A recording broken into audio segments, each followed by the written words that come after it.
Hey, what's up, friends? I want to give you my top tips for absolutely winning your week, okay? This is how I prepare for every single week to give myself the best possible chance of success. So in order to actually win the week, we've got to plan it out, right?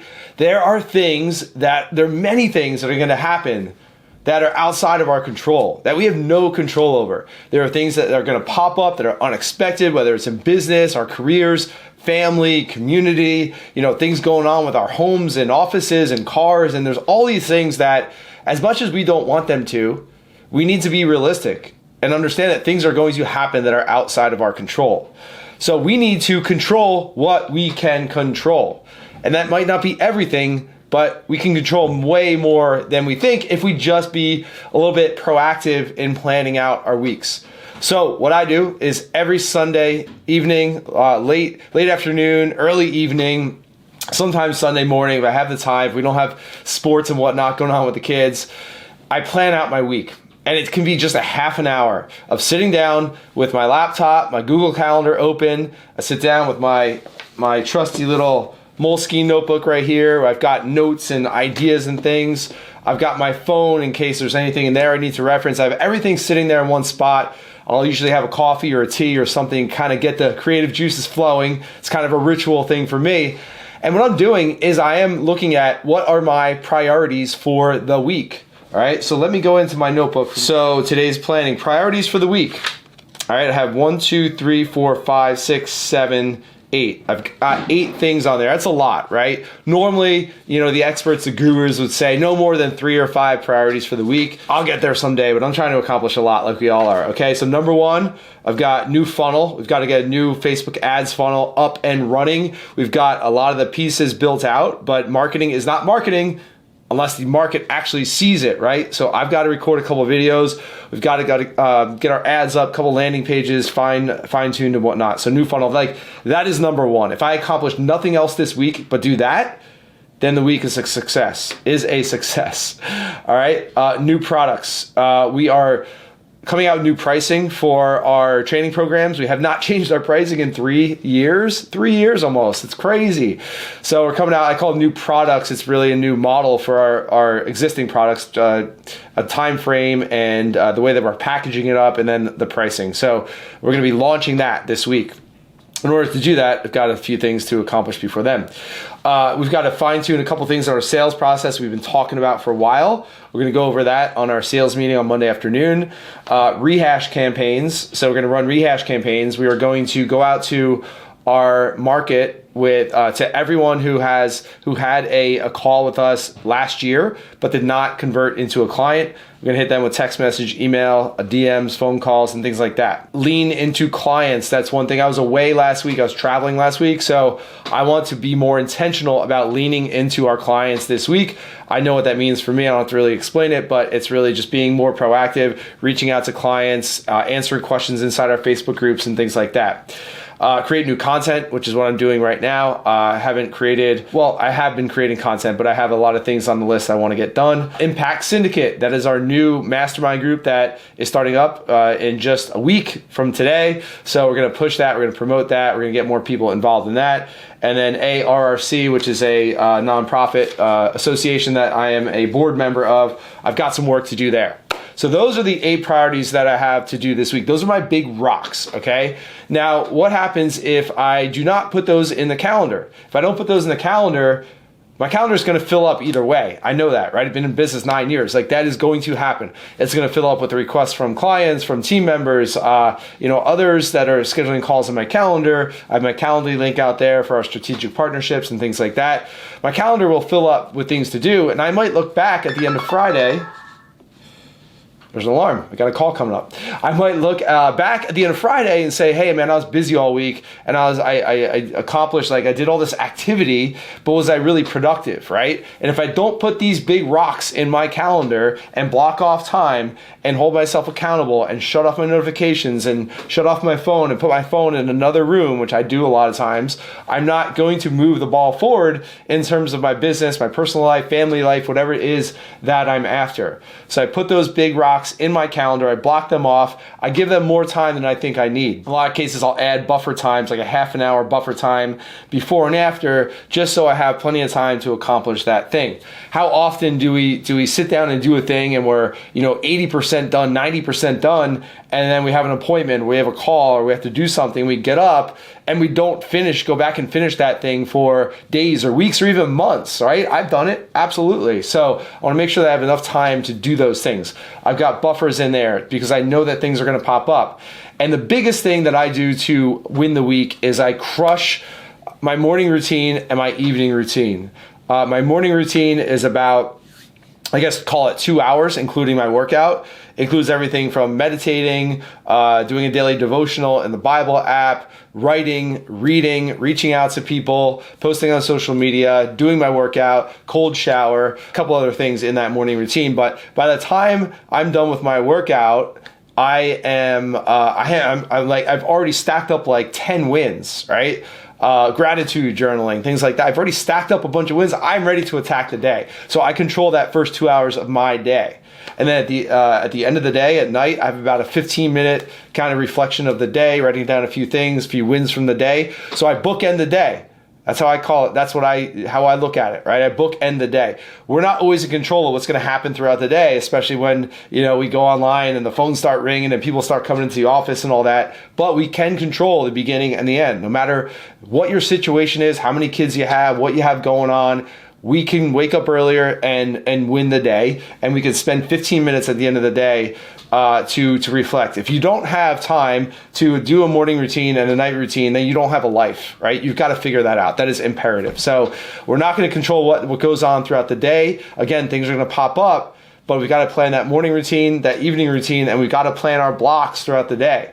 Like I have my workouts planned, I have my social media posting times planned, I have buffer time planned, I have family time mapped out, all those different things, time with kids in the morning to get them off to school and have breakfast and things like that. All those things are in my calendar. And I don't need to look at my calendar every day to look at those things and say, hey, what should I be doing now? Oh, I should be having breakfast with the kids. Like that's already part of my my schedule because I've been doing it for so many years. So once these things are in your calendar and you're following them, then it just becomes second nature. And when you have solid habits that are important to you, when you feel like you're missing something if you skip them, right? Like if I'm traveling and something's off or my schedule's off or whatever, and I skip something, I feel like I'm discombobulated throughout the day because I missed like some things in my morning routine. Or maybe I'll sleep in a little bit on the weekends once in a while. I don't get all my morning routine in before the kids get up, and I just feel like a little anxious, a little tense, right? So even on the weekends, I'll make sure that I'm up doing my routine because I'm going to be a better parent, a better father, a better husband, a better friend. I'm going to be more present with everyone that I interact with throughout that day because I already won the day. I've got my mind set up for success, right? And then when those things do happen throughout the day that, threaten to derail us or they pop up and things we have to deal with, maybe even not big things, but maybe conversations with our wife about one of our kids or, that we weren't expecting to have 15 minutes of really giving energy to that thing, I'm not frustrated, right? I'm able to respond instead of react, okay? When we're not primed up, when we're not like dialed in mentally, we're not at a place mentally where we feel in control, that's when we react to things. And when we react, it's not always in the way that we want. It's not always in the best interest of ourselves and those around us and the things that we're on a mission to accomplish. So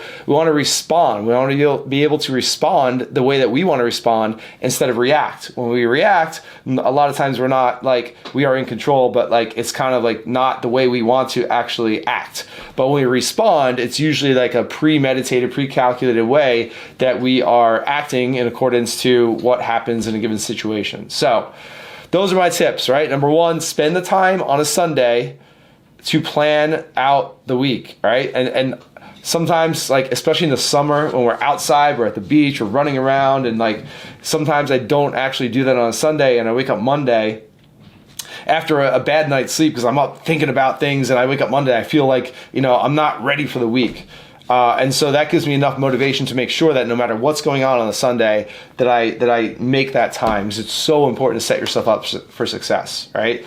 It's like, it's like a NFL quarterback called Tom Brady going into a game and not feeling prepared, feeling like he hasn't watched the game film or, studied the plays or studied the other team or whatnot. Like, imagine that feeling going into a big game without having done your homework. That's how it feels to go into Monday, which in my world is the big game, right? Without having done my prep work. And it'll change your life because you'll be able to accomplish a lot more that you actually want instead of being in reactionary mode every day. They'll change your life in terms of fitness. You'll be scheduling your workouts. You'll be more present with your family and your friends and those that are important to you. You will be accomplishing more in your career, in your job, in your business, and other endeavors that are important to you as well. Because we are making the shift. When you do this, you're making the shift mentally and physically to live in your calendar and not in your inbox. Big difference. Think about your calendar. Your calendar contains your priorities. And that's not selfish, right? Those are the things that you need to do to become the best version of yourself, to work out, spend time with your family, lead your team, move your business forward, impact other people. So it's not selfish to live in your calendar. Your inboxes, email, text message, voicemail, the DMs, all sorts of different apps, WhatsApp, those are generally other people's priorities, right? So we can either focus in our inbox, which is other people's priorities, or we can focus in our calendar, which is our priorities.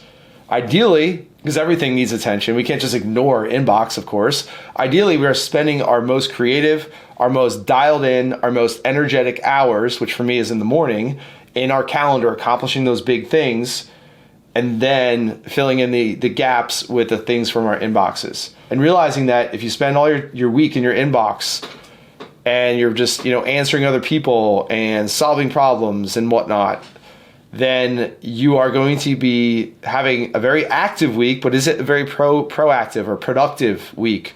Are you really moving the ball forward in those things that are important to you in order to have the impact that you want to have? And don't be so rigid, right? Analyze and adjust. Look back at the week. Hey, where did I not leave enough time? Where did I waste time? Where, I want to accomplish a few more things. Can I go to bed earlier? Can I wake up earlier? Like, look at my schedule to see what works for me. Because what works for me, I'm not saying copy and paste what I'm doing and put it in your life, right? You're gonna have to take different things from different areas, like I've done over the years, to build my formula that works for me and matches up with my energy and rhythms and things like that. So continually analyze and adjust. Did this calendar, did my weekly plan serve me? How did I do? Did I put too many things? Did I have 8 priorities like Joe did and only do 3 or 4 of them? Maybe that's the case. I don't know if I'm gonna achieve all 8 this week. I'm gonna bust my ass to make sure I do, but I might not, right? So I might have to look at next week and say, hey, I had 8 priorities last week. That was a little too much because I have other things going on. Maybe I should just pare it down to 3 and spread things out a little bit more, be a little bit more realistic, right? We want to think big, we want to think 10x, but we also need to be realistic and make sure that we are allotting the time that things need and not just jumping from one thing to the next. So that's my plan. That's how I manage my week. That's how I set myself up for success, winning one decision at a time, winning every day, winning the week, and analyzing and adjusting to make sure that I'm continually improving, getting 1% better every day, all of the things I talk about. So hope that's valuable. Drop a comment. Let me know what questions you have about this, what your routines look like, how you set yourself up for success. I want to share my knowledge and what I know, my experiences, and I'm always looking to learn from one another. It's one of my core values is to continually learn and evolve. So drop a comment, send me a message. Let me know what's up. Let me know if this is valuable, if you have any questions, if you have any comments as far as what works for you. And if you're watching on YouTube, make sure you smash that subscribe button, like this video, drop a comment below. Go follow me on my other social channels, on Facebook, on Instagram, on LinkedIn. I'm dropping content every single day to help you level up, improve, and have a much bigger impact. Thanks a lot, and we'll talk to you soon.